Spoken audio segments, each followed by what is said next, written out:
kesempatan saya hari ini. Tadi saya diundang ke Kepala PLN Depok untuk mencoba fasilitas fast charging yang disediakan PLN dalam rangka melayani masyarakat selama mudik lebaran. Kemudian kebetulan tadi saya terima kasih juga dari vendor BYD itu memberikan fasilitas untuk kendaraannya dicoba untuk di fast charging di fasilitas fast chargingnya PLN. Di sini tadi kami juga mendapatkan kesempatan untuk mencoba mobil listrik ini, termasuk melihat bagaimana efektivitas dan efisiensi dari pengisian daya. Teknologi mobil listrik ini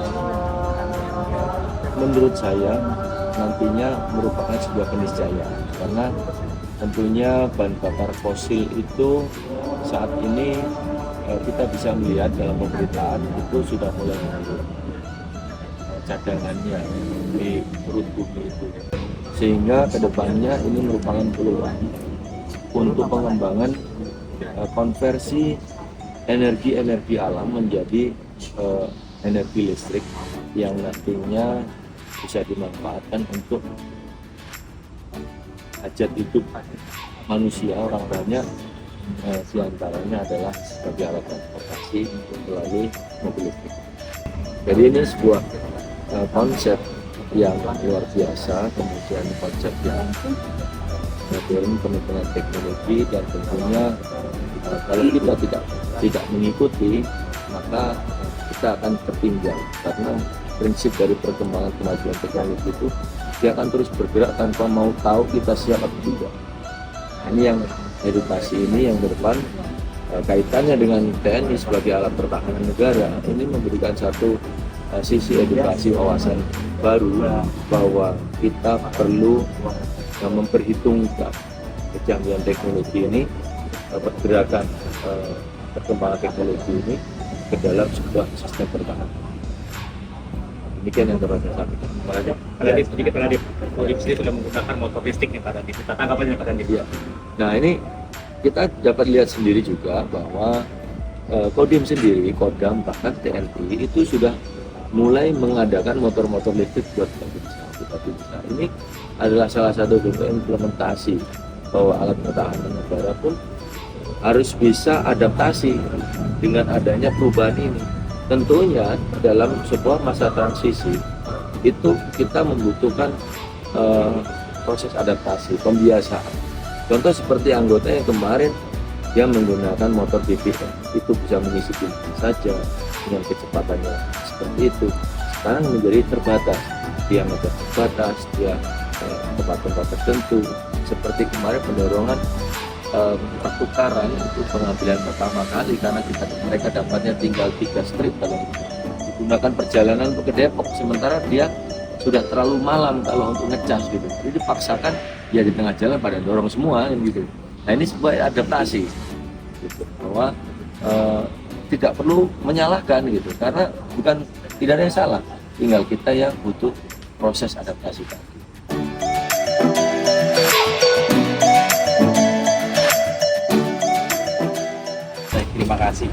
Terima kasih untuk Pak Nadiem ya. Tadi beliau memang menyempatkan diri di sini untuk melakukan peninjauan. Yang ditinjau beliau tadi terkait dengan fasilitas SPKL. Jadi SPKL ini adalah stasiun pengisian kendaraan listrik umum. Kebetulan di setiap kantor PLN yang ada di Depok ini sendiri, kita ada 5 lokasi, kemudian jumlah mesinnya ada 7. Ini bisa digunakan untuk pengisian stasiun untuk listrik ya, untuk kendaraan-kendaraan baik mobil maupun motor. Nah tadi beliau sudah meninjau, ini salah satu juga mungkin beliau saat ini juga meninjau posko mudik yang ada di Kota Depok khususnya. Nah ini salah satu infrastrukturnya ya, ini terkait dengan SPKL. Ini untuk menunjang bagi kenyamanan pemudik. Dan saat ini pun PLN juga berperan serta aktif untuk mengembangkan teknologi khususnya terkait dengan pemanfaatan kendaraan listrik.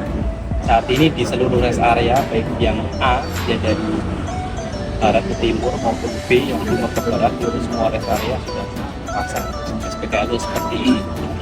Jadi baik arus mudik maupun arus balik nantinya pemudik bisa nyaman yang menggunakan mobil listrik. dan sebagai informasi juga tadi Pak Dandi beliau juga sudah mencoba. Ternyata memang experience menggunakan mobil listrik ini tidak seperti yang kita bayangkan. Kalau kita berpikir mobil listrik ini tenaganya tadinya saya juga pikir kecil gitu, tapi ternyata tenaganya besar. Dan ini mobil ini rata-rata sekarang yang tipe long range itu bisa berjalan sampai dengan 400 km. Ya. Selain itu juga punya kelebihan, selain tadi beliau menjelaskan ramah lingkungan, ini juga secara biaya lebih efisien.